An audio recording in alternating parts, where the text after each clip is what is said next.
अच्छा, तो आज हमारे पास टॉपिक है लारावेल के अंदर अपडेट डेटा इन डेटाबेस। ठीक है, पिछले लेक्चर्स के अंदर हमने देखा था कि इंसर्ट किस तरह से कर सकते हैं, ठीक है, और डेटा फेच किस तरह से कर सकते हैं, ये हमने पिछले लेक्चर के अंदर देख लिया था। ठीक है, तो अब उसी लेक्चर को हम कंटिन्यू करते हैं और आज इस लेक्चर के अंदर हम देखेंगे कि किस तरह से हम अपने डेटाबेस के अंदर डेटा अपडेट कर सकते हैं। ठीक है, ठीक है, देखो मैं आता हूँ अपने ब्राउजर पे। ठीक है, तो देखो यहाँ तक हमने कोड पिछले लेक्चर के अंदर कर लिया था और ये काम हमने कर लिया था। ठीक है, मतलब डेटा हमने फेच भी करवा लिया था और जब हम ऐड न्यू एम्प्लॉय के ऊपर क्लिक कर रहे थे, ठीक है, और यहाँ से हम जो भी डेटा इंसर्ट कर रहे थे वो कहाँ पे आ रहा था, वो यहाँ पे हमारे इस व्यू के अंदर जो कि इंडेक्स का व्यू था, ठीक है, जिसके अंदर सारा डेटा हम यहाँ पे फेच करवा रहे हैं, तो सारा डेटा यहाँ पे डिस्प्ले हो रहा था। ठीक है, तो देखो अब मुझे क्या करना है, अब मुझे यहाँ पे अपडेट का काम करना है। ठीक है, तो अपडेट के लिए होता क्या है, देखो आपके पास ये जो टेबुलर फॉर्मेट में आपको सारा डेटा नजर आ रहा है, हमारे पास इस हर रो के एंड में, ठीक है, हर रो के एंड में हमें क्या चाहिए, एक एडिट का बटन चाहिए। ठीक है, जिसके ऊपर जब हम एडिट पे क्लिक करेंगे तो क्या होगा, वो जिस रो के ऊपर हमने एडिट पे क्लिक किया है वो रो पूरी कहाँ पे चली जाएगी, एक एडिट के व्यू में चली जाएगी। ठीक है, और वहां पे जाके हम अपने एम्प्लॉय को क्या कर पाएंगे, अपडेट कर पाएंगे। ठीक है, मतलब देखो ये आपको जितनी भी रोज नजर आ रही हैं, ठीक है, 1 से लेके 8 तक, तो 1 से लेके 8 तक के रोज के एंड में मुझे यहाँ पे एक एडिट का बटन चाहिए। तो जब मैं एडिट के बटन के ऊपर क्लिक करूंगा, ठीक है, तो क्या होगा, तो वो जो पूरी रो है जिसके आगे मैंने एडिट पे क्लिक किया होगा वो रो एक एडिट के व्यू पे चली जाएगी। ठीक है, मतलब एक एडिट का फॉर्म आपको डिस्प्ले होगा। ठीक है, और उसके अंदर वही रो आपके पास डिस्प्ले हो रही होगी जिसके आगे हमने एडिट पे क्लिक किया था। तो जब मैं डेटा अपडेट करूंगा उस रो का और जब अपडेट के बटन पे क्लिक करूंगा तो मेरा रिकॉर्ड क्या हो जाना चाहिए, अपडेट हो जाना चाहिए, और जैसे ही रिकॉर्ड अपडेट होगा वो मुझे इस टेबल के अंदर क्या हो जाएगा, रिफ्लेक्ट हो जाएगा। ठीक है, अच्छा यहाँ पे अभी आप एक चीज नोटिस करो, जब मैं किसी भी रो के ऊपर माउस लेके जाता हूँ, ठीक है, तो उसका वो जो कलर है वो ब्लैक हो जाता है। ऐसा क्यों हो रहा है, ऐसा इसलिए हो रहा है क्योंकि हमने टेबल होवर की क्लास इसके ऊपर अप्लाई की हुई है। तो सबसे पहले मैं वो टेबल होवर की क्लास इस पे से रिमूव कर देता हूँ। ठीक है, तो मैं यहाँ आ गया अपने विजुअल स्टूडियो कोड में और हम चलते हैं यहाँ पे अपने इंडेक्स के पेज पे, ठीक है, जहाँ पे हमने टेबल बनाया हुआ है। तो देखो यहाँ पे एक क्लास हमने अप्लाई की थी टेबल होवर। ठीक है, तो जब भी मैं रो के ऊपर होवर कर रहा हूँ तो उसका कलर ब्लैक हो रहा है, ठीक है, टेक्स्ट का। ठीक है, तो देखो अब इसको सेव करते हैं और यहाँ पे आके मैं रिफ्रेश करता हूँ। देखो अभी क्या हो रहा है, जिस रो के ऊपर मैं माउस लेके जाता हूँ उसका कलर ब्लैक हो जाता है। ठीक है, तो अगर मैं यहाँ पे आके रिफ्रेश करूँ, ठीक है, अब मैंने होवर की क्लास यहाँ से हटा दी है, तो देखो अब अगर आप माउस लेके जाओगे तो अब उसका कलर ब्लैक नहीं होगा। ठीक है, तो अब देखो अब हर रो के एंड में यहाँ पे मैं एक और कॉलम क्रिएट करूंगा जिसके अंदर एडिट के बटन्स, मतलब हर रो के साइड पे एडिट के बटन्स शो होंगे। ठीक है, तो उसके लिए हम क्या करते हैं, देखो मैं यहाँ पे आता हूँ अपने इंडेक्स के इस व्यू में। ठीक है, तो देखो यहाँ पे हमारे पास ये 5 हेडिंग के कॉलम्स डिस्प्ले हो रहे हैं। ठीक है, ID, name, gender, age, designation. तो इसके बाद मैं एक और टीएच का टैग बनाता हूँ यहाँ पे। ठीक है, और यहाँ पे मैं फॉर एग्जांपल इसको कह देता हूँ ऑपरेशंस। ठीक है, ऑपरेशन मतलब क्योंकि देखो अभी इस लेक्चर के अंदर मैं आपको अपडेट का बता रहा हूँ, एडिट का बता रहा हूँ, लेकिन आगे जाके हम क्या करेंगे, आगे जाके हम डिलीट भी करेंगे। ठीक है, जो कि हमारा लास्ट ऑपरेशन होगा इस क्रड एप्लीकेशन के अंदर। ठीक है, तो देखो ये मैंने टीएच बना लिया, तो अब मैं नीचे जाता हूँ। ठीक है, तो देखो वो जितना भी डेटा, मतलब जितना भी रिकॉर्ड हमारे टेबल से फैच होके आ रहा है वो कैसे फैच होके आ रहा है, वो ये फॉर ईच का लूप फैच करके लाके दे रहा है। ठीक है, और फॉर ईच का लूप क्या कर रहा है, हर दफा एक न्यू रो जनरेट कर रहा है। ठीक है, तो देखो यहाँ पे अब हर रो के बाद में, ठीक है, हर रो के साइड पे मुझे क्या चाहिए, हर रो के साइड पे मुझे एडिट का बटन चाहिए। ठीक है, तो देखो जिस तरह फर्स्ट ऑफ ऑल यहाँ पे आदिल की रो आई थी। ठीक है, तो आदिल कहाँ पे चला गया, $E के पास आ गया। तो पहले टीडी में आदिल की आईडी, इसी तरह आदिल का नेम, जेंडर, एज और डेजिग्नेशन सारा यहाँ पे डिस्प्ले हो रहा है। ठीक है, तो आदिल की जो रो होगी उसके बाद मुझे यहाँ पे मैं एक और टीडी ओपन करता हूँ। ठीक है, और मुझे यहाँ पे क्या चाहिए, मुझे यहाँ पे एक एडिट का बटन चाहिए। ठीक है, मतलब हर रो के बाद, मतलब देखो यहाँ पे जिस तरह आदिल है, फरा है, तला है, हर रो के बाद मुझे एडिट का बटन चाहिए। ठीक है, तो मैं यहाँ पे देखो एक और यहाँ पे टीडी ओपन कर रहा हूँ और इसके अंदर मैं एंकर का टैग ओपन करता हूँ। ठीक है, तो यहाँ पे आते हैं, मैं इसको थोड़ा एंटर कर देता हूँ, यहाँ पे आके एंटर का टैग, एंकर का टैग लेते हैं और यहाँ पे आके एंटर करता हूँ। ठीक है, और यहाँ पे अभी मैं इसको कहता हूँ एडिट। ठीक है, और इसके ऊपर बूटस्ट्रैप की कुछ क्लासेस अप्लाई कर लेता हूँ, क्योंकि ये लिंक है, मुझे इसको बटन बनाना है, ठीक है। तो मैं इसके ऊपर बटन की क्लासेस अप्लाई कर देता हूँ। मैं कहता हूँ BTN और यहाँ पे कहता हूँ BTN info, ठीक है। देखो अब अगर मैं इसको सेव करूँ और यहाँ पे आके आपको रिजल्ट दिखाऊं, ठीक है, यहाँ पे आके हम रिफ्रेश करते हैं, ठीक है। तो देखो जैसे ही मैंने रिफ्रेश किया, यहाँ पे देखो आपको एक और कॉलम नजर आ रहा होगा जिसकी हेडिंग मैंने क्या दी थी, ऑपरेशंस, और यहाँ पे देखो एडिट का बटन आपको नजर आ रहा है, ठीक है। इसका मतलब अगर मैं, ये आपको पहली रो नजर आ रही होगी आदिल वाली, अगर मैं यहाँ पे एडिट पे क्लिक करूँ, ठीक है, तो एक मुझे एडिट का व्यू मतलब एडिट का फॉर्म ओपन हो जाएगा और उसके अंदर टेक्स्ट बॉक्सेस होंगे और उन टेक्स्ट बॉक्सेस के अंदर किसका डेटा शो हो रहा होगा, हमें आदिल का डेटा हमें शो हो रहा होगा। सेम इसी तरह अगर मैं फरा के बाद यहाँ पे एडिट पे क्लिक करूं तो फरा का डेटा उस फॉर्म के अंदर रिफ्लेक्ट हो रहा होगा, डिस्प्ले हो रहा होगा, ठीक है। तो अब मुझे ये काम करना है, ठीक है। तो मैं यहाँ पे आ जाता हूँ अपने इंडेक्स के व्यू में। तो यहाँ पे देखो मैं क्या कह रहा हूँ कि जब भी मैं इस एडिट के बटन के ऊपर क्लिक करूंगा तो रिक्वेस्ट कहाँ जाएगी, ये देखो मैं आ जाता हूँ अपने एम्प्लॉय कंट्रोलर में, ठीक है। तो मैंने आपको यहाँ पे बताया था, ये देखो अगर आप ऊपर देखो, यहाँ पे हमने स्टोर फंक्शन के अंदर किसका काम किया था, लास्ट लेक्चर के अंदर इंसर्ट का काम किया था, ठीक है। तो अब अगर आप थोड़ा सा नीचे जाओ, यहाँ पे आपको एक एडिट का फंक्शन मिलेगा हमारे इस एम्प्लॉय कंट्रोलर के अंदर, जो कि एक रिसोर्स कंट्रोलर है, ठीक है। तो देखो जब भी मैं इस बटन के ऊपर क्लिक करूंगा, ठीक है, फॉर एग्जांपल मैंने आदिल के बाद यहाँ पे एडिट के ऊपर क्लिक किया, ठीक है, तो आदिल की आईडी क्या है 1, ठीक है। तो वो 1 आईडी कहाँ पे पास हो जाएगी, इस एडिट के पैरामीटर आईडी के अंदर स्टोर हो जाएगी, ठीक है। तो अब मैं जब भी एडिट पे क्लिक करूंगा तो रिक्वेस्ट कहाँ आनी चाहिए, इस फंक्शन के पास आनी चाहिए। तो देखो अब ये वाला फंक्शन कॉल कैसे होगा, इसकी रूट क्या है, इसकी रूट अभी हमें नहीं पता, ठीक है। तो मतलब जब मैं एडिट के ऊपर क्लिक करूंगा तो रिक्वेस्ट कहाँ आनी चाहिए, इस फंक्शन के पास आनी चाहिए। तो इसके लिए इसका रूट क्या होगा, ठीक है। तो रूट देखने के लिए मैंने आपको एक कमांड बताई थी। सबसे पहले आप क्या करो, हमारी ये जो एप्लीकेशन है जिसका नाम क्या है, क्रड ऐप, इसके ऊपर राइट क्लिक करो और इसको ओपन इन टर्मिनल कर दो, ठीक है। ठीक है, तो देखो अब यहाँ पे आपने कमांड क्या टाइप करनी है, php आर्टिसन और फिर रूट कोलन लिस्ट।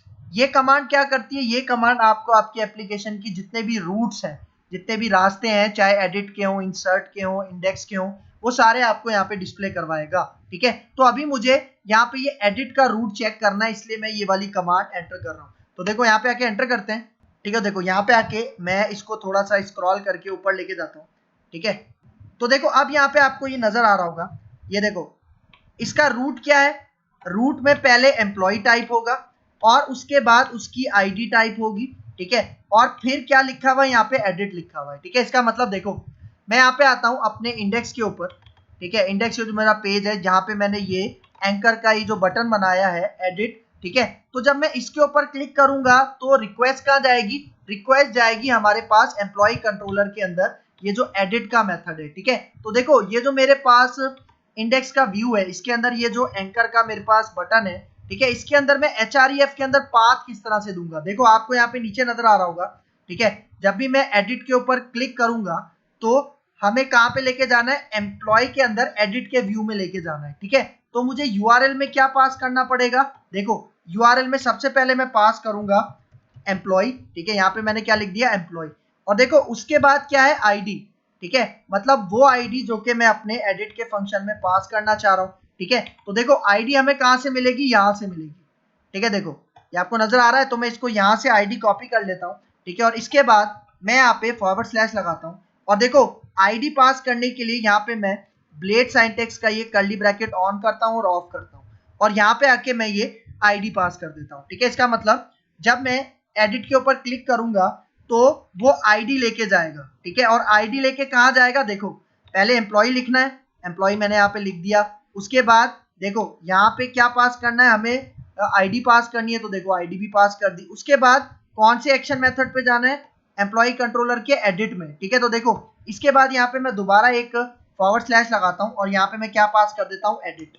ठीक है, एडिट। तो अब क्या होगा, देखो अब फॉर एग्जाम्पल अगर मैं यहाँ पे आके आदिल की रो के बाद एडिट पे क्लिक करता हूं तो क्या होगा, जैसे ही मैं एडिट पे क्लिक करूंगा तो जो भी आदिल की रो की आईडी है, ठीक है, वो कहाँ पे पास हो जाएगी, वो पास हो जाएगी हमारे पास ये जो एम्प्लॉय कंट्रोलर के अंदर ये जो एडिट वाला फंक्शन है यहाँ पास हो जाएगी, और वो जो आईडी थी आदिल की 1 वो कहाँ पे जाके स्टोर हो जाएगी, इसके अंदर स्टोर हो जाएगी। ठीक है, तो देखो अब अगर मैं यहाँ पे आऊं, ठीक है, अब मैं इस आईडी के थ्रू उस रो को फाइंड करता हूँ। कौन सी रो को? आदिल वाली रो को फाइंड करता हूँ। तो देखो यहाँ पे अब मैं सबसे पहले एक वेरिएबल बनाता हूँ EMP, ठीक है, और अब मैं यहाँ पे कहता हूँ कि ये जो हमारे पास एम्प्लॉय क्लास है, मॉडल क्लास, जो कि किसके साथ बाइंड हुई हुई है? जो कि हमारे डेटाबेस के टेबल के साथ मैप हुई हुई है, बाइंड हुई हुई है। ठीक है, तो मैं इसके साथ एक मेथड यूज करता हूँ फाइंड, और इसके अंदर मैं पास कर देता हूँ ये $ID। ठीक है, तो देखो जिस तरह मैंने आदिल के आगे एडिट पे क्लिक किया था तो आदिल की आईडी क्या थी? 1। ठीक है, तो अब मैं यहाँ पे देखो ये फाइंड का मेथड क्या करेगा? ये फाइंड का मेथड जो भी आईडी यहाँ पे पास हुई है, तो फाइंड का मेथड क्या करेगा? उस आईडी पे जो भी एम्प्लॉय है उसकी पूरी रो कहाँ पे जाके डाल देगा? इस EMP के वेरिएबल के अंदर डाल देगा। ठीक है, तो देखो अब अगर मैं यहाँ पे आके इसी EMP को रिटर्न करके दिखाऊं, ठीक है, मैं यहाँ पे आके रिटर्न करता हूँ और यहाँ पे आके EMP, ठीक है, मतलब रिटर्न क्यों कर रहा हूँ? ताकि जब हम आदिल के आगे एडिट पे क्लिक करेंगे तो आदिल की रो हमें रिटर्न हो जाएगी, लेकिन अगर मैं यहाँ पे फरा की रो के आगे एडिट पे क्लिक करूँ तो फरा की रो रिटर्न हो जाएगी। ठीक है, तो देखो अब इसको यहाँ पे आके सेव करता हूँ और यहाँ पे आके हम रिफ्रेश करते हैं। ठीक है, तो देखो अगर मैं यहाँ पे एडिट के ऊपर माउस लेके जाऊं तो आप एक काम करो, आप अपनी इस स्क्रीन के बिल्कुल बॉटम लेफ्ट साइड पे देखो। ठीक है, अभी देखो आईडी क्या पास हो रही है? 1 पास हो रही है। क्यों? क्योंकि मैं यहाँ पे कौन सी रो पे मैंने माउस होवर किया हुआ है? आदिल वाली रो पे। तो देखो अगर मैं फरा वाली रो पे लेके जाऊं तो अब अगर आप अपनी स्क्रीन के बॉटम लेफ्ट साइड पे देखो तो देखो एम्प्लॉय, फिर आईडी क्या है? 2 है, और फिर कहाँ पे जा रहा है? एडिट पे जा रहा है। ठीक है, तो देखो अगर मैं यहाँ पे आके आदिल वाले इसके ऊपर एडिट पे क्लिक करूं तो जैसे एडिट के ऊपर क्लिक करूंगा तो यहाँ पे देखो, मैं इसको थोड़ा सा जूम करता हूं, तो आप अगर URL के ऊपर फोकस करो, मैं कहाँ पे गया? एडिट के फंक्शन में गया और आईडी क्या पास हुई है? 1 पास हुई है। ठीक है, और देखो 1 पे कौन था? आदिल था, तो देखो आदिल का सारा डेटा यहाँ पे रिट्रीव हो रहा है। ठीक है, फिर सेम इसी तरह अगर मैं एक स्टेप पीछे जाता हूं, ठीक है, और अब यहाँ पे फरा के आगे एडिट के ऊपर क्लिक करता हूं, तो जैसे ही एडिट पे क्लिक करूंगा तो देखो अब जितना भी डेटा आपको यहाँ पे नजर आ रहा है वो किसका डेटा नजर आ रहा है? फरा का डेटा आपको नजर आ रहा है। ठीक है, तो अब यही डेटा मुझे फैच करना है और एक एडिट के फॉर्म के अंदर डिस्प्ले करवाना है, ताकि फॉर एग्जाम्पल अगर मुझे फरा की एज 24 से 25 करनी हो तो वो मैं कर पाऊं। ठीक है, और जैसे अपडेट पे क्लिक करूं तो मेरा डेटा अपडेट हो जाए। ठीक है, तो अब यहाँ पे हमें क्या करना है? देखो मैं पीछे आता हूं और यहाँ पे इसका जूम हम आउट कर देते हैं। ठीक है, ठीक है, तो देखो अब मैं आ जाता हूँ अपने एम्प्लॉय कंट्रोलर के अंदर, ये जो हमारा एडिट का एक्शन मेथड था। देखो अभी मैं यहाँ पे क्या करवा रहा हूँ? रिटर्न करवा रहा हूँ, लेकिन अब मुझे ये ऑब्जेक्ट इस तरह से रिटर्न नहीं करवाना, बल्कि मैं यहाँ पे क्या करता हूँ? मैं यहाँ पे एक व्यू रिटर्न करवाता हूँ। ठीक है, और वो व्यू कहाँ पे होगा? वो व्यू होगा हमारे एम्प्लॉय का ये जो फोल्डर बनाया था हमने व्यूज के अंदर। ठीक है, और इसके अंदर यहाँ पे जाके एक व्यू मैं बनाऊंगा जिसका मैं नाम क्या रखूंगा? एडिट। ठीक है, तो सबसे पहले ये व्यू हम बना लेते हैं। ठीक है, तो देखो मुझे जाना है, तो मैं जाता हूँ अपने इस रिसोर्सेज का जो फोल्डर है और इसके अंदर व्यूज का फोल्डर आपको नजर आ रहा होगा, और इसके अंदर देखो हमने एम्प्लॉय का एक फोल्डर बनाया जिसके अंदर क्रिएट का व्यू भी है, इंडेक्स का व्यू भी है, तो यहीं पे अब मैं एडिट का व्यू भी बनाऊंगा। ठीक है, तो देखो यहाँ पे आके मैं राइट क्लिक करता हूँ, एम्प्लॉय के ऊपर न्यू फाइल पे जाते हैं। ठीक है, तो अपने व्यू का नाम मैं यहाँ पे रखूंगा edit dot blade dot php। ठीक है, तो यहाँ पे आके एंटर करते हैं तो देखो ये हमारे पास क्रिएट हो चुका है। ठीक है, तो यहाँ पे आप एक चीज नोटिस करो, ये एडिट का फंक्शन क्या करेगा?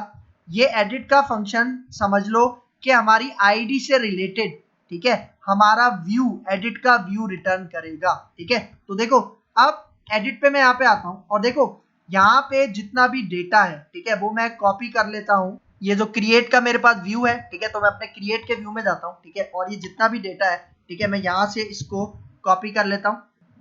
ठीक है, कॉपी कर लिया और इसी डेटा को मैं एडिट पे लेके आता हूँ और यहाँ पे आके मैं इसको पेस्ट कर देता हूँ। ठीक है, तो सारा डेटा जितनी भी बूटस्ट्रैप की लिंक्स वगैरह थी वो सारी यहाँ पे आ चुकी हैं। ठीक है, तो मतलब ये जो हमारा एम्प्लॉय कंट्रोलर है, ठीक है, ये क्या करेगा? इसके अंदर ये जो हमारे पास एडिट का फंक्शन है ये क्या करेगा? ये हमें एक एडिट का व्यू रिटर्न करेगा। ठीक है, और देखो अब मुझे सिर्फ एडिट का व्यू रिटर्न नहीं करवाना, बल्कि ये जो डेटा मैंने आईडी के थ्रू गेट किया है अपने EMP के वेरिएबल के अंदर, इस डेटा को भी मुझे कहाँ पास करना है? अपने एडिट के व्यू में पास करना है। मतलब देखो अगर मैंने यहाँ पे आदिल के आगे एडिट पे क्लिक किया, ठीक है, तो आदिल की आईडी कहाँ पे आ गई?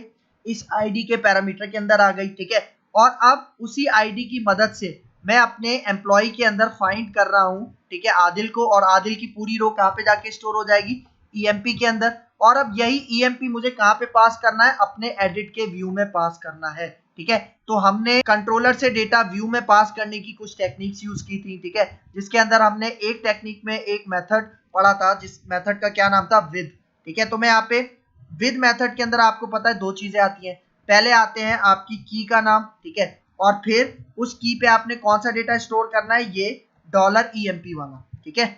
और ये की आपके पास कहाँ पे चली जाती है, की चली जाती है एडिट के व्यू में, ठीक है। तो देखो अब मैं यहाँ पे आता हूँ अपने एडिट के व्यू में, ठीक है, मतलब देखो ये जो ईएमपी है, ठीक है, अब इसके थ्रू डेटा में एक्सेस करूंगा अपने एडिट के व्यू में, ठीक है।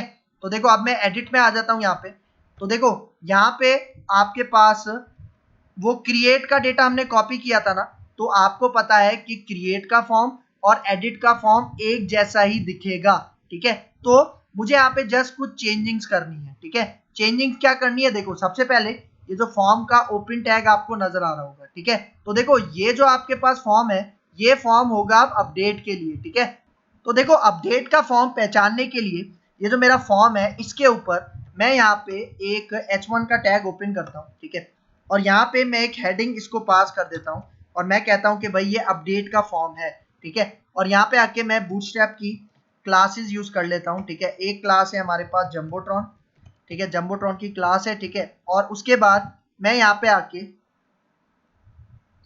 इसको कह देता हूँ बीजी प्राइमरी, ठीक है, बीजी प्राइमरी कर देते हैं, मतलब ब्लू कलर का इसका बैकग्राउंड हो जाएगा, ठीक है। तो यहाँ पे आके ये मैंने क्लास इसके ऊपर अप्लाई की है। तो अब अगर मैं इसको सेव करूं और आपको इसका आउटपुट दिखाऊं, ठीक है, देखो मैं यहाँ पे आता हूं, मैं आदिल के आगे एडिट के ऊपर क्लिक करता हूं, ठीक है। तो देखो आपको ये अपडेट का फॉर्म नजर आ रहा है, ठीक है, ये आपको अपडेट का फॉर्म नजर आ रहा है, लेकिन इसका ये जो टेक्स्ट है ये लेफ्ट साइड पे आ रहा है। इसको सेंटर में लाने के लिए एक और मैं यहाँ पे क्लास अप्लाई कर देता हूँ, ठीक है, टेक्स्ट सेंटर, ठीक है। और देखो ये जो आपके पास इसका जो नीचे बटन होगा, ठीक है, बटन का ये जो आपके पास वैल्यू है, इसकी वैल्यू अब मैं अपडेट सेट कर देता हूँ, ठीक है, क्योंकि ये इंसर्ट फॉर्म नहीं है, ये अपडेट फॉर्म है, ठीक है। तो देखो अब अगर मैं यहाँ पे आके इसको रिफ्रेश करूँ, तो देखो अभी नीचे इंसर्ट शो हो रहा है, लेकिन मैं जैसे ही यहाँ पे आके एंटर करता हूँ, ठीक है, तो देखो अब यहाँ पे आपको ये अपडेट नजर आ रहा है, ठीक है। अच्छा एक और काम करते हैं, ये जो जंबोट्रॉन है और ये जो आपके पास अपडेट का बटन है, इसको हम सेम कलर का रखते हैं, ठीक है। तो यहाँ पे आके ये जो हमारे पास बटन है अपडेट का, ठीक है, इसके ऊपर भी मैं यहाँ पे क्लास अप्लाई कर देता हूँ BTN प्राइमरी, ठीक है, BTN प्राइमरी कर देते हैं, ठीक है। और फिर टॉप पे चलते हैं, ठीक है, ये जो हमारे पास जंबोट्रॉन है, ठीक है, देखो ये जो हमारे पास जंबोट्रॉन है, इसको मैं यहाँ पे टेक्स्ट वाइट की क्लास अप्लाई कर देता हूँ, ठीक है। इससे क्या होगा, यहाँ पे देखो मैं यहाँ पे आके इसको रिफ्रेश करता हूँ, ठीक है, तो देखो अपडेट फॉर्म, ठीक है, इसका और आपके बटन का कलर सेम हो गया, और इन दोनों का ये जो नीचे आपको टेक्स्ट नजर आ रहा होगा, ये भी क्या है, व्हाइट कलर में शो हो रहा है, ठीक है। तो इस तरह से यहाँ पे आके मैंने इसकी थोड़ी सी सेटिंग कर ली है, ठीक है। अब देखो यही सेटिंग अब मुझे कहाँ पे करनी है, अपने इंसर्ट के फॉर्म में, क्योंकि देखो अगर मैं इंसर्ट के फॉर्म में जाऊँ, तो इंसर्ट के फॉर्म में हमने कोई हेडिंग यहाँ पे स्पेसिफाई नहीं की थी, ठीक है। तो देखो मैं यहाँ पे यही वाला कोड कॉपी कर लेता हूँ, H1 वाला, ठीक है, H1 वाला कोड कॉपी करते हैं, और हम आ जाते हैं अपने ये जो क्रिएट का हमने फॉर्म बनाया था, ठीक है। तो यहाँ पे आके ये जो इसका फॉर्म है, इसके ऊपर, ठीक है, यहाँ पे आके मैं वही H1 का टैग कॉपी पेस्ट करता हूँ, और यहाँ पे मैं जस्ट लिख दूंगा इंसर्ट फॉर्म, इंसर्ट फॉर्म हम लिख देते हैं, ठीक है। और यहाँ पे आके इसका ये जो बटन है, ठीक है, इंसर्ट का बटन है, इसको भी हम यहाँ पे इसकी क्लास अप्लाई कर देते हैं BTN प्राइमरी, ठीक है। तो अब इसको सेव करते हैं, और अब यहाँ पे आके अगर मैं इसको रिफ्रेश करूँ, तो देखो अब ये फॉर्म भी आपके पास, इसका लुक भी थोड़ा बेहतर हो गया है, ठीक है। तो अब हम काम कर रहे हैं अपने अपडेट के ऊपर, ठीक है। तो एडिट के ऊपर क्लिक करते हैं, तो ये अब हमारा फॉर्म यहाँ पे आ चुका है, ठीक है, ठीक है। तो अब चलते हैं अपने एडिट के व्यू के अंदर आ जाते हैं, उसकी कोडिंग के अंदर, ठीक है। तो यहाँ पे देखो एडिट पे आते हैं, तो देखो यहाँ पे अभी मैंने ये H1 की यहाँ पे हेडिंग दे दी। तो देखो अब मुझे इस फॉर्म के अंदर, देखो अब ये क्रिएट का फॉर्म नहीं है, अब ये आपके पास एडिट का फॉर्म है, ठीक है। और देखो जब एडिट के फॉर्म के ऊपर सबमिट होगा, तो रिक्वेस्ट कहाँ जाएगी, ये देखो मैं आता हूँ अपने एम्प्लॉय कंट्रोलर के अंदर, ठीक है। तो देखो ये जो एडिट का आपके पास मेथड है, इसका काम क्या है, इसका काम सिर्फ यही है कि जिस आईडी के ऊपर उसने एडिट के ऊपर क्लिक किया है, उस आईडी का डेटा उसको व्यू के अंदर डिस्प्ले करवाना है, बस इसका काम यही है, ठीक है। लेकिन जब मैं अपडेट के बटन के ऊपर क्लिक करूंगा तब रिक्वेस्ट कहां जाएगी, तो देखो थोड़ा सा नीचे आते हैं स्क्रॉल करके, देखो अब यहाँ पे आके आपको एक और फंक्शन नजर आ रहा होगा जिसका क्या नाम है, अपडेट, ठीक है। इसका मतलब अपडेट करने का असल काम हमारे पास इस मेथड के अंदर होगा, ठीक है। तो देखो जब भी मैं अपडेट के ऊपर क्लिक करूंगा, ठीक है, अपडेट के फॉर्म के ऊपर जब भी मैं अपडेट के बटन के ऊपर क्लिक करूंगा तो क्या होगा, वो जितना भी अपडेटेड डेटा है वो कहां पे जाके स्टोर हो जाएगा, इस रिक्वेस्ट के ऑब्जेक्ट के अंदर स्टोर हो जाएगा। और वो जो भी डेटा मैंने अपडेट किया है उसकी आईडी कहां पे गेट हो जाएगी, आईडी गेट हो जाएगी इस वेरिएबल के अंदर, ठीक है, इस पैरामीटर के अंदर, ठीक है। तो देखो अब मैं यहाँ पे आता हूँ अपने एडिट के व्यू में, तो देखो अब मैंने क्या बताया, अब जब मैं इस फॉर्म को सबमिट करूंगा तो अब रिक्वेस्ट स्टोर के पास नहीं जाएगी बल्कि कौन से मेथड के पास जाएगी, अपडेट मेथड के पास जाएगी, ठीक है। मतलब जब मैं इस फॉर्म को सबमिट करूंगा तो रिक्वेस्ट कहाँ जाएगी, इस अपडेट के फंक्शन के पास जाएगी और फॉर्म का जितना भी डेटा है वो इस रिक्वेस्ट के अंदर स्टोर हो जाएगा।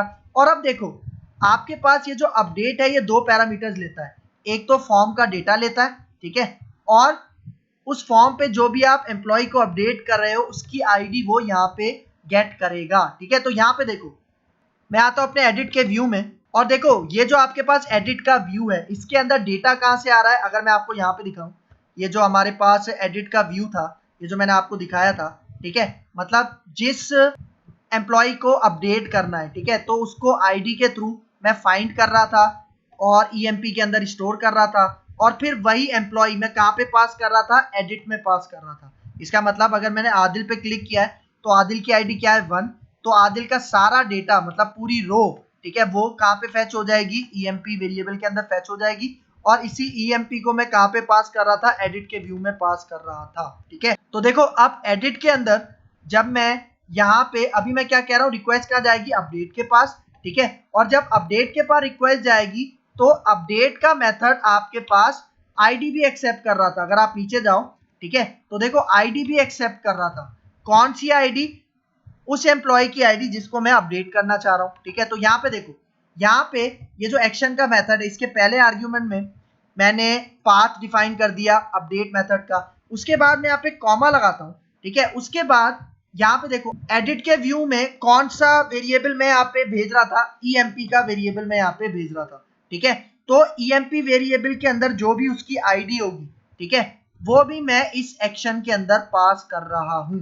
इसका मतलब जब इस एडिट वाले फॉर्म पे सबमिट पे क्लिक होगा, ठीक है, तो रिक्वेस्ट कहाँ जाएगी, रिक्वेस्ट जाएगी इस अपडेट फंक्शन के पास और फॉर्म का जितना भी अपडेटेड डेटा है वो रिक्वेस्ट के अंदर स्टोर होगा और उसकी जो भी आईडी है वो यहाँ पे आके स्टोर हो जाएगी, ठीक है। तभी मैंने यहाँ पे एडिट के अंदर यहाँ पे देखो पहले मैंने बताया किस मेथड के ऊपर जाना है और क्या लेके जाना है, ईएमपी की जो भी आईडी होगी वो आपने यहाँ पे लेके जाना है, ठीक है, सही है। तो अब यहाँ पे देखो अगर मैं अभी यहाँ पे आऊं, ठीक है, अपडेट के फॉर्म के अंदर अगर मैं पीछे लेके जाऊं तो देखो अभी अगर मैं एडिट के ऊपर क्लिक करूं तो देखो आदिल का डेटा यहाँ पे नेम के अंदर नहीं आ रहा, जेंडर के अंदर नहीं आ रहा, एज के अंदर नहीं आ रहा, डेजिग्नेशन के अंदर नहीं आ रहा। तो इसको करने के लिए मैं यहाँ पे क्या करूंगा, देखो देखो जब भी हमें टेक्स्ट बॉक्स के अंदर कोई भी डेटा डिस्प्ले करवाना होता है तो हम टेक्स्ट बॉक्स का एक एट्रीब्यूट यूज करते हैं जिसका नाम होता है वैल्यू, ठीक है। तो देखो जो आईडी थी मतलब ईएमपी जो भी आ रहा है इस अपडेट के फॉर्म में उसकी आईडी मैंने यहाँ पे पास कर दी, ठीक है। और अब देखो ये जो नेम का टेक्स्ट बॉक्स आपको नजर आ रहा होगा, ठीक है, इसके अंदर यहाँ पे मैं वैल्यू एट्रीब्यूट का यूज करता हूँ और इसके अंदर मैं ब्लेड सिंटैक्स ओपन करता हूँ, ठीक है, और इसके अंदर अब मैं यहाँ पे क्या पास करूंगा, जो भी एम्प्लॉय आ रहा है, ठीक है, उसका नेम मैं यहाँ पे पास कर दूंगा, ठीक है। कहाँ पे पास कर रहा हूँ, जो नेम का टेक्स्ट बॉक्स है उसकी वैल्यू के अंदर, ठीक है। तो देखो अब अगर मैं यहाँ पे आऊँ, इसको मैं कॉपी करूँ, ठीक है, और नीचे आते हैं तो देखो अब हमारे पास ये सेलेक्ट मतलब आपके पास ड्रॉप डाउन लिस्ट है, इसको मैं अभी छोड़ता हूँ, मैं नीचे आता हूँ, ये जो हमारे पास एज के लिए टेक्स्ट बॉक्स था, ठीक है, तो इसके वैल्यू के अंदर सही है। अब मैं कहूंगा कि इसके अंदर मुझे एम्प्लॉय की क्या चाहिए, एज चाहिए, फिर सेम इसी तरह फिर यहाँ पे ये जो डेजिग्नेशन वाला टेक्स्ट बॉक्स है इसके अंदर भी मैं पेस्ट कर देता हूँ और यहाँ पे मुझे क्या चाहिए, डेजिग्नेशन का डेटा मुझे इस टेक्स्ट बॉक्स के अंदर चाहिए, ठीक है। तो देखो अब इसको सेव करता हूँ और एक स्टेप पीछे चलते हैं और यहाँ पे आके मैं इसको रिफ्रेश करता हूँ। तो देखो अब अगर मैं यहाँ पे आके एडिट के ऊपर क्लिक करता हूँ, ठीक है।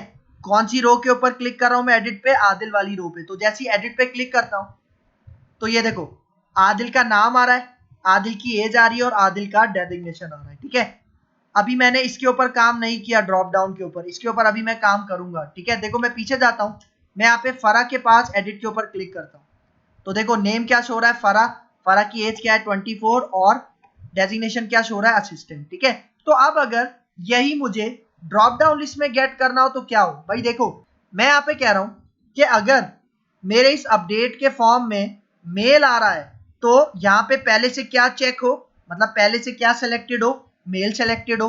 लेकिन अगर इस अपडेट के फॉर्म में फीमेल आ रहा है तो क्या सेलेक्टेड हो? फीमेल सेलेक्टेड हो। तो ये काम मैं कैसे करूंगा? देखो मैं यहाँ पे आता हूँ, ये जो मेरे पास यहाँ पे आपको ये जो ड्रॉप डाउन लिस्ट नजर आ रहा है, सेलेक्ट ऑप्शन, ठीक है। इसके अंदर मैं क्या करूंगा? देखो सबसे पहले ये जो मेल का हमारे पास क्या है? ऑप्शन है, ठीक है। मैं कह रहा हूं कि अगर हमारे पास मेल आ रहा है, ठीक है, तो ये जो मेल का ऑप्शन है ये सिलेक्टेड हो। लेकिन अगर फीमेल आ रहा है तो हमारे पास क्या सिलेक्टेड हो? फीमेल सेलेक्टेड हो, फीमेल का ऑप्शन सिलेक्टेड हो। तो देखो हमारे पास होता क्या है, हमारे पास ये ऑप्शन के अंदर एक एट्रीब्यूट होता है जिसको हम कहते हैं सिलेक्टेड। उस सिलेक्टेड एट्रीब्यूट से क्या होता है कि वो ऑप्शन आपके पास सिलेक्टेड हो जाता है, ठीक है। तो उसके लिए मैं यहाँ पे ये जो मेल वाला ऑप्शन है, पहले मैं इसके ऊपर कंडीशन लगाऊंगा, ठीक है। और कंडीशन के लिए यहाँ पे मैं इफ डायरेक्टिव यूज कर लेता हूँ। और मैं यहाँ पे कह रहा हूँ कि ये जो हमारे पास ईएमपी के अंदर ये जो जेंडर आ रहा है, ठीक है, ये जो हमारे पास ईएमपी के अंदर जेंडर आ रहा है, आप चेक करो कि अगर ये बराबर है किसके? अगर ये बराबर है मेल के, ठीक है। अगर ये बराबर है मेल के तो यहाँ पे आप एक एट्रीब्यूट अप्लाई कर दो इस मेल वाले ऑप्शन पे जिसका क्या नाम है? सिलेक्टेड। और जैसे ही आप सिलेक्टेड किसी भी ऑप्शन टैग के ऊपर लगाते हो उससे क्या होता है कि वो ऑप्शन आपके पास सेलेक्ट हो जाता है, ठीक है। सही है। तो कंडीशन में मैं क्या कह रहा हूँ कि अगर हमारे पास ईएमपी के अंदर जो जेंडर आ रहा है अगर वो बराबर है मेल के तो ये मेल वाला, ये जो मेल वाला ऑप्शन है ये सेलेक्ट हो जाए, ठीक है। और उसके बाद आपको पता है जब भी हम इफ स्टार्ट करते हैं तो हमें इफ को एंड भी करना होता है। तो यहाँ पे मैं एंड में क्या कर देता हूँ? एंड इफ कर देता हूँ, ठीक है। तो देखो अब सेम यही कंडीशन मैं यहाँ से कॉपी करता हूँ, ठीक है। और मैं यहाँ पे जो फीमेल वाला ऑप्शन है, ठीक है, इसके अंदर मैं यहाँ पे आके पेस्ट कर देता हूँ। लेकिन अब मैं यहाँ पे कंडीशन क्या लगाऊंगा कि अगर ईएमपी के अंदर जो जेंडर आ रहा है अगर वो बराबर है फीमेल के तो ये फीमेल वाला ऑप्शन क्या होना चाहिए? सेलेक्ट होना चाहिए, ठीक है। तो देखो अब इसको सेव करते हैं और अपने ब्राउजर में आते हैं, ठीक है। यहाँ पे मैं एक स्टेप पीछे जाता हूँ, ठीक है, और यहाँ पे आके हम इसको एक दफा रिफ्रेश कर लेते हैं, ठीक है। देखो अब अगर मैं आदिल के आगे एडिट के ऊपर क्लिक करूं, ठीक है, तो देखो आदिल का जेंडर क्या है? मेल है। तो देखो अगर मैं एडिट के ऊपर क्लिक करूं तो देखो कौन सा आपके पास ऑप्शन सेलेक्ट हुआ है? मेल सेलेक्ट हुआ है, ठीक है। फिर सेम इसी तरह अगर अब मैं फरा फरा आपके पास फीमेल है तो देखो अब अगर फरा के आगे मैं एडिट के ऊपर क्लिक करूं तो देखो फरा वाली वो जो आपके पास फीमेल वाली कंडीशन है वो ट्रू हो जाएगी और कौन सा ऑप्शन सेलेक्ट हो जाएगा हमारे ड्रॉप डाउन लिस्ट के अंदर? फीमेल वाला ऑप्शन सेलेक्ट हो जाएगा, ठीक है। तो ये काम हमने किसके थ्रू किया है? ये काम हमने यहाँ पे कंडीशन लगाई है ऑप्शन के अंदर और आपके पास ऑप्शन का एक एट्रीब्यूट यूज होता है सिलेक्टेड, ठीक है, उसको हमने यहाँ पे यूज किया है, ठीक है। तो यहाँ पे देखो अब डेटा तो अब सारा फैच हो रहा है हमारे पास। अब मुझे क्या करना है कि फॉर एग्जाम्पल मुझे फरा की एज अपडेट करनी है। फरा की एज 24 है, मुझे उसकी एज 25 करनी है। और अब जब अपडेट के ऊपर क्लिक करूंगा, ठीक है, तो रिक्वेस्ट कहाँ जाएगी? रिक्वेस्ट जाएगी इस एम्प्लॉय कंट्रोलर के अंदर, ये जो अपडेट का फंक्शन है यहाँ पे जाएगी, ठीक है।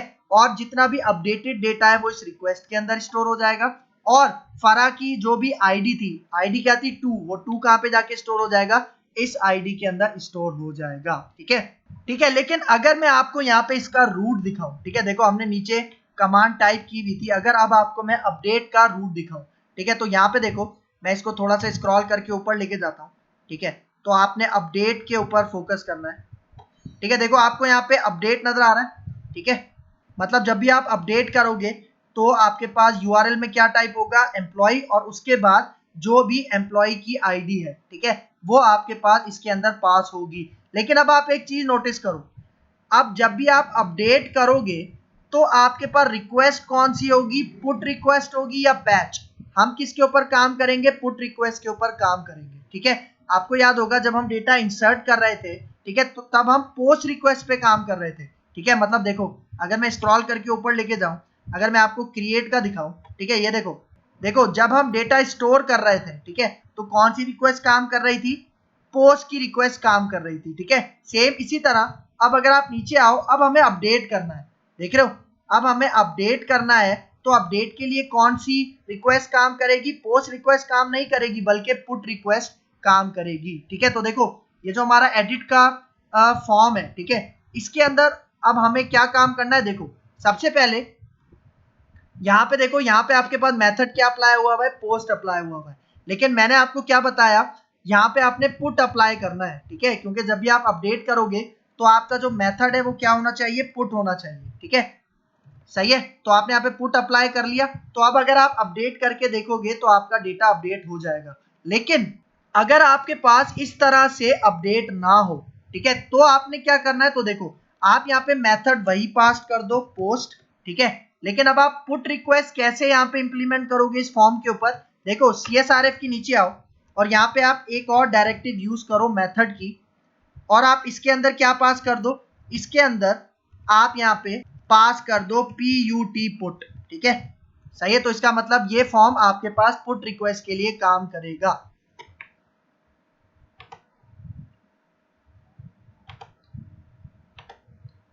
ठीक है। तो देखो अगर आपके पास यहाँ पे पुट काम नहीं करता इस तरह से, तो आप क्या करो, आप यहाँ पे पोस्ट की जगह क्या टाइप कर दो, पुट टाइप कर दो, ठीक है, और यहाँ पे आप इस मेथड को हटा दो, ठीक है। लेकिन अगर आपके पास इस तरह से काम ना करे, तो आप क्या करो, मेथड के अंदर आप पोस्ट रहने दो, यहाँ पे आके आप क्या पास कर दो, ये पुट का मेथड आप पास कर दो, ठीक है। तो इससे क्या होगा कि रिक्वेस्ट आपके पास पुट रिक्वेस्ट ही होगी, ठीक है, क्योंकि मैंने क्या बताया, जब भी अपडेट करोगे तो यहाँ पे देखो आपको क्या बता रहा है कि पुट रिक्वेस्ट यहाँ पे काम करेगी, ठीक है। तो अब जब भी आप अपना डेटा अपडेट करोगे तो रिक्वेस्ट कहाँ पे जाएगी, रिक्वेस्ट जाएगी यहाँ पे, ठीक है, इस फंक्शन के पास रिक्वेस्ट जाएगी। तो देखो जो भी मैं डेटा अपडेट कर रहा हूँ उसकी आईडी कहाँ पे आ रही है, इस आईडी के वेरिएबल के अंदर, ठीक है, पैरामीटर के अंदर। तो देखो अब मैं यहाँ पे क्या करूंगा, अब मैं यहाँ पे आके उसी तरह एक वेरिएबल बनाता हूँ EMP, और मैं कहता हूँ ये जो एम्प्लॉय है, ठीक है, एम्प्लॉय मॉडल क्लास है, इसके ऊपर अब मैं फाइंड का मेथड अप्लाई करता हूँ, ठीक है, और इसके अंदर मैं यही पैरामीटर पास कर देता हूँ ID। मतलब देखो यहाँ पे भी वही काम हो रहा है, जो भी आईडी यहाँ पे आ रही है, जिस तरह अगर मैं आदिल का डेटा अपडेट कर रहा हूँ तो आदिल की आईडी क्या आ गई 1, ठीक है, तो 1 आईडी के थ्रू सर्च करके कि भाई वो एम्प्लॉय के अंदर मौजूद है आदिल, तो उसकी पूरी रो कहाँ पे आ जाएगी, इस EMP के वेरिएबल के अंदर आ जाएगी, ठीक है। तो फाइंड का मेथड क्या करेगा, जो भी आप आईडी पास करोगे उसको मद्देनजर रखते हुए जो भी एम्प्लॉय उस आईडी के ऊपर होगा, उस एम्प्लॉय की पूरी रो इस EMP के अंदर स्टोर हो जाएगी, ठीक है। तो अब इसके बाद अब देखो ये आपके पास जो भी EMP है, ठीक है, इसके अंदर मुझे किसका डेटा स्टोर करवाना है, इसके अंदर मुझे रिक्वेस्ट का डेटा स्टोर करवाना है। तो देखो मैंने आपको क्या बताया कि जब भी आप अपना अपडेट फॉर्म सबमिट करोगे, मतलब अपडेट के ऊपर क्लिक करोगे, तो जितना भी अपडेटेड डेटा है वो रिक्वेस्ट के पास आ जाएगा।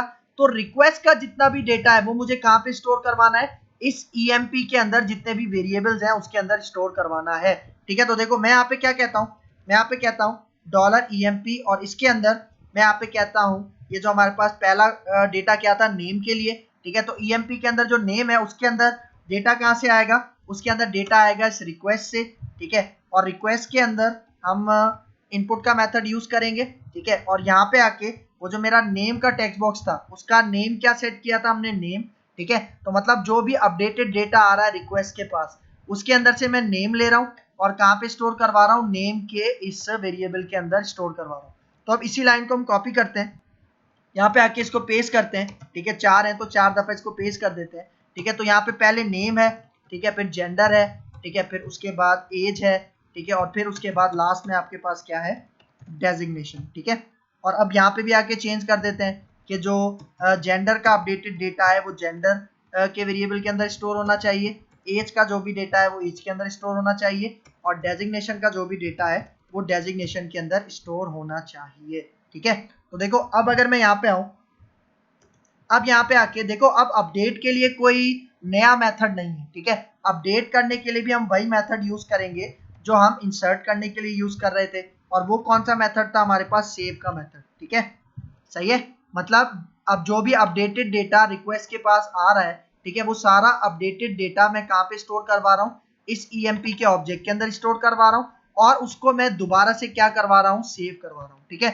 और फिर अगर आप नीचे जाओ, अब मैं यहाँ पे क्या कह रहा हूँ कि जैसे मेरा डेटा अपडेट हो जाए तो वो वापस कहाँ चला जाए, इंडेक्स के व्यू पे चला जाए, ठीक है। तो इंडेक्स के व्यू के लिए हम यहाँ पे उसको रीडायरेक्ट करवा लेते हैं, ठीक है। एक हम मेथड यूज कर रहे हैं रीडायरेक्ट, ठीक है। और इसके अंदर मैं क्या पास करता हूँ, इसके अंदर मैं पास कर देता हूँ एम्प्लॉय, ठीक है। तो मैंने आपको बताया था जब ये यूआरएल आपके पास टाइप होता है तो कौन सा एक्शन मेथड चलता है, इंडेक्स। अगर मैं आपको अपने यहाँ पे दिखाऊं टर्मिनल में, ठीक है, थोड़ा सा ऊपर जाते हैं, ठीक है। तो ये देखो, जब भी आपके पास एम्प्लॉय टाइप होगा यूआरएल में और अगर वो गेट रिक्वेस्ट होगी तो आपके पास कौन सा व्यू चलेगा, एम्प्लॉय के अंदर जो इंडेक्स का व्यू है वो आपके पास चलेगा, मतलब इंडेक्स का एक्शन मेथड आपके पास चलेगा और वो इंडेक्स का व्यू रिटर्न करेगा। और इंडेक्स का व्यू कौन सा है, जिसमें हमने टेबुलर फॉर्मेट में डेटा डिस्प्ले करवाया हुआ है, ठीक है। सही है। तो अब देखो, अब अगर मैं यहाँ पे आऊँ, इसको हम सेव करते हैं, ठीक है। और अब मैं डेटा अपडेट करने की कोशिश करता हूँ। तो हम यहाँ पे आते हैं, हम एक स्टेप पीछे जाते हैं, ठीक है। और यहाँ पे आके मैं अपना ये यूआरएल रिफ्रेश करता हूँ, ठीक है। तो देखो अभी आपके पास आदिल का डेटा आ रहा है, आदिल की एज क्या है 27, मुझे आदिल की एज चेंज करनी है 28, ठीक है। तो देखो अब अगर मैं एडिट के ऊपर क्लिक करूँ, ठीक है, देखो आदिल की एज क्या आ रही है 27, मैं यहाँ पे आके 28 के ऊपर क्लिक करता हूँ। और अब जैसे ही अपडेट के ऊपर क्लिक करता हूँ, ठीक है, तो देखो जैसे ही मैंने अपडेट के ऊपर क्लिक किया, यहाँ पे देखो आदिल की आपको एज क्या नजर आ रही है, 28 नजर आ रही है, ठीक है। सेम इसी तरह अगर मैं यहाँ पे फरा की रो अपडेट करूं, ठीक है, एडिट के ऊपर क्लिक करते हैं, तो देखो फरा की आपके पास एज क्या है 24, अगर मैं यहाँ पे आके 25 पे क्लिक करूं और अपडेट पे क्लिक करूं तो देखो आपके पास फरा की एज यहाँ पे क्या हो गई, 25 हो गई, ठीक है। अब जरूरी नहीं है आप एज अपडेट करो, आप कुछ भी अपडेट कर सकते हो। देखो अगर मैं यहाँ पे आके एडिट पे क्लिक करूं, ठीक है, अब मैं दो चीजें अपडेट करता हूं, मैं कहता हूं फरा की एज हो गई आपके पास 26, ठीक है। और फरा का जो डेजिग्नेशन है वो मैं यहाँ पे कर देता हूं फॉर एग्जांपल ऑपरेटर, ठीक है। और अब अगर अपडेट के ऊपर क्लिक करूं तो देखो अब एज भी 26 हो गई और डेजिग्नेशन भी क्या हो गया, ऑपरेटर हो गया, ठीक है। मतलब आप मल्टीपल चीजें भी अपडेट कर सकते हो, ठीक है। अच्छा, लेकिन अब अभी आप एक चीज नोटिस करो, जब मैं अपडेट कर रहा हूं तो हमारे पास अपडेट से रिलेटेड कोई पॉपअप मैसेज नहीं आ रहा, ठीक है। जिस तरह हमने इंसर्ट में पॉपअप मैसेज किस तरह से डिस्प्ले किया था, सेम उसी तरह हम अपडेट के लिए भी पॉपअप मैसेज डिस्प्ले करवाएंगे, ठीक है। तो देखो मैं यहाँ पे आता हूँ, मैं यहाँ पे आया तो अपने एम्प्लॉय कंट्रोलर के अंदर, तो यहाँ पे देखो, यहाँ पे ये मैं रिडायरेक्ट कहाँ पे हो रहा हूँ, अपने एम्प्लॉय मतलब इंडेक्स के ऊपर, ठीक है। तो यहाँ पे मैं क्या भेजता हूँ, ठीक है, जिस तरह से हमने इंसर्ट करते वक्त किया था, ठीक है, मैं यहाँ पे विथ का मेथड यूज करता हूँ और एक मैं उसकी की बना लेता हूँ और मैं यहाँ पे कह देता हूँ अपडेट मैसेज, ठीक है। और इस की के ऊपर मैं मैसेज क्या स्टोर करवा रहा हूँ, मैं यहाँ पे कहता हूँ data has been updated successfully, ठीक है। ये मैसेज मैंने कहाँ पे स्टोर करवा दिया, ये मैसेज मैंने स्टोर करवा दिया इस अपडेट मैसेज के की के ऊपर, ठीक है। तो अब इस की को मुझे चेक करवाना है, ठीक है। मैंने आपको यहाँ पे बताया था कि मैंने यहाँ पे messages dot blade dot PHP के अंदर यहाँ पे वो सारे अलर्ट बनाए हुए हैं, ठीक है। एक अलर्ट मैंने बनाया था इंसर्ट के लिए, तो अब मैं यहाँ पे आके दूसरा अलर्ट यहाँ पे बनाता हूँ, ठीक है। तो देखो अब मैं यहाँ पे आके इसी इफ को कॉपी करता हूँ, मैं यहाँ पे आके इसको पेस्ट करता हूँ, ठीक है। तो अब मैं यहाँ पे कौन से वेरिएबल को चेक करूंगा, अपडेट मैसेज के वेरिएबल को चेक करूंगा, कहाँ पे, अपने मैसेज डॉट ब्लेड के अंदर, ठीक है। तो देखो अब मैं यहाँ पे कह रहा हूँ, ठीक है, देखो मैं यहाँ पे क्या कह रहा था कि अगर इंसर्ट मैसेज के अंदर अगर कोई भी डेटा है, ठीक है, मतलब इंसर्ट मैसेज के इस वेरिएबल को मैं सेशन के थ्रू गेट कर रहा हूँ और मैं कह रहा हूँ अगर इसके अंदर कोई मैसेज आपको रिसीव हुआ है तो आप क्या करो, ये वाला अलर्ट सक्सेस का अलर्ट शो करवा दो। फिर अब मैं यहाँ पे क्या कह रहा हूँ, मैं दूसरा इफ बना रहा हूँ और मैं क्या कह रहा हूँ कि अगर आपको यहाँ पे अपडेट मैसेज का वेरिएबल रिसीव हुआ है, मतलब वैल्यू रिसीव हुई है, तो आप क्या करो, इसका जो भी मैसेज है, यहाँ पे देखो मैं इसके अंदर भी अपडेट मैसेज पास कर देता हूँ, तो इसका जो भी मैसेज है वो आप इस अलर्ट के अंदर शो करवा दो, ठीक है। तो देखो इसको यहाँ पे आके हम सेव करते हैं, ठीक है। और अब अगर मैं अपडेट करने की कोशिश करूँ, ठीक है, यहाँ पे आते हैं, एक दफा इसको रिफ्रेश कर लेते हैं, ठीक है। अब देखो आदिल की एज क्या है 28 है, मैं इसको दोबारा 27 कर देता हूँ, एडिट के ऊपर क्लिक करते हैं और मैं इसकी एज वापस 27 कर देता हूँ और अब अगर अपडेट के ऊपर क्लिक करता हूँ, ठीक है, तो देखो अब आपके पास टॉप पे क्या रिजल्ट नजर आ रहा है, data has been updated successfully, देखो ये सेम काम हमने उसी तरह से किया है जिस तरह हमने इंसर्ट करते वक्त किया था, ठीक है। क्योंकि देखो अगर मैं यहाँ पे आके एक और डेटा इंसर्ट करूं, मैं यहाँ पे कहता हूं फॉर एग्जाम्पल अनस, ठीक है, मेल, एज कर देते हैं 23, डेजिग्नेशन हम कर देते हैं फॉर एग्जाम्पल इंचार्ज। और अब अगर मैं इंसर्ट के ऊपर क्लिक करूं, ठीक है, इंसर्ट के ऊपर क्लिक करूंगा तो देखो मैसेज क्या आ रहा है, data has been inserted successfully, ठीक है। मतलब यहाँ पे हमने दो पास किए थे ना इस मैसेजेस के अंदर, एक अपडेट से रिलेटेड है, ठीक है, और इसके ऊपर आपके पास इंसर्ट से रिलेटेड है, ठीक है। और देखो ये जो आपके पास messages dot blade dot PHP है, इसको मैंने इंक्लूड कहाँ पे करवाया हुआ है, मतलब इस व्यू को मैंने इंक्लूड कहाँ पे करवाया हुआ है। देखो हमारे पास मैसेज कहाँ पे शो हो रहा है, ये जो टेबल है इसके ठीक ऊपर शो हो रहा है। तो अगर मैं अपने इंडेक्स के व्यू में आऊँ, ठीक है, तो यहाँ पे देखो ये जो मेरा टेबल था, ठीक है, यहाँ पे ठीक इसके ऊपर यहाँ पे देखो ये मैंने मैसेजेस वाला व्यू कॉल करवाया हुआ है, इंक्लूड करवाया हुआ है। और ये messages dot blade dot PHP कौन से फोल्डर में था, अलर्ट्स के फोल्डर के अंदर मौजूद था, ठीक है। तो अगर आप देखो messages dot blade dot PHP कहाँ मौजूद है, अलर्ट्स के फोल्डर के अंदर मौजूद है, ठीक है। तो देखो अगर इसके अंदर इंसर्ट का मैसेज पास होगा तो इंसर्ट का मैसेज शो होगा, लेकिन अगर इसके अंदर अपडेट मैसेज पास होगा तो अपडेट का मैसेज शो होगा, ठीक है। तो एक इसका ये पॉइंट है। अच्छा फिर मैं आपको एक और चीज यहाँ पे बताता हूँ। यहाँ पे अभी आप एक चीज नोटिस करो, जब मैं यहाँ पे आके आदिल की रो के ऊपर एडिट के ऊपर क्लिक करता हूँ, ठीक है, तो देखो आदिल का सारा डेटा यहाँ पे आ रहा है। लेकिन अभी देखो अभी इस अपडेट फॉर्म के अंदर मसला क्या है, इस अपडेट फॉर्म के अंदर मसला ये है कि हो सकता है कि मेरा यूजर अपडेट करते वक्त एम्प्टी डालने की कोशिश करे, ठीक है। हो सकता है मेरा जो यूजर है वो अपडेट करने के बजाय देखो जिस तरह एज है वो एज को रिमूव कर दे और बगैर एज दिए अपडेट करने की कोशिश करे, ठीक है। तो देखो इस अपडेट फॉर्म के ऊपर तो हमने वैलिडेशन लगाई नहीं है, ठीक है। मतलब जिस तरह हमने इंसर्ट के ऊपर वैलिडेशन लगाई थी ना, देखो अगर मैं यहाँ पे पीछे जाऊँ, ठीक है, ऐड न्यू एम्प्लॉय के ऊपर क्लिक करता हूँ, ठीक है, और अगर मैं इसको एम्प्टी छोड़ के इंसर्ट पे क्लिक करूँ तो यहाँ पे सारे एरर मैसेज आ रहे थे।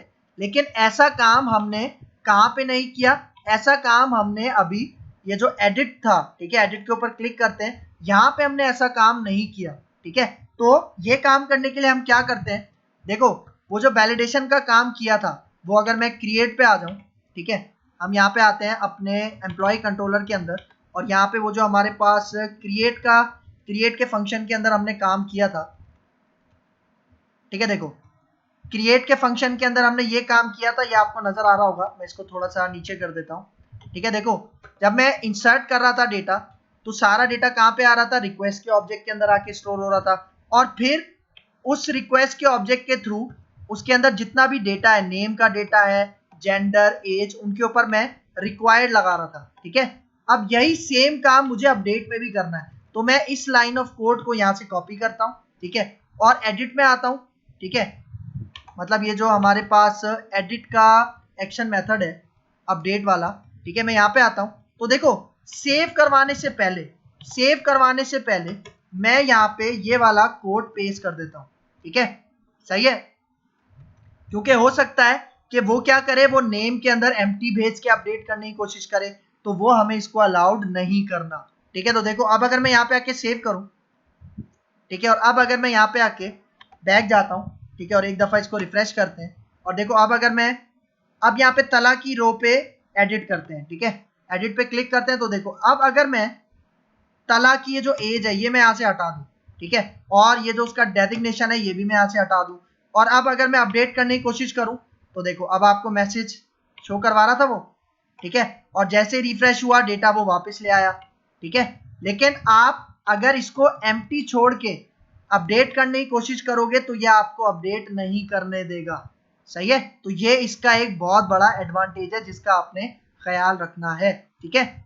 तो अगर मैं यहाँ पे आके तला की एज 22 कर दूं, ठीक है, 22 कर दूं और अब यहाँ पे आके अपडेट पे क्लिक करूं तो यहाँ पे देखो मैसेज क्या आया, data has been updated successfully. और मैंने आपको बताया था आप इसको क्लोज भी कर सकते हो क्योंकि ये डिसमिसेबल अलर्ट बॉक्स है, ठीक है। और अब अगर आप नीचे जाओ तला का डेटा देखो, तला की एज क्या हो गई, 22 हो गई, ठीक है बेटा। तो इस तरह से आप क्या कर सकते हो, इस तरह से आप अपने ये जो डेटा है एम्प्लॉय का डेटा है आप उसे इजीली अपडेट करवा सकते हो, ठीक है बेटा। क्लियर है यहाँ तक?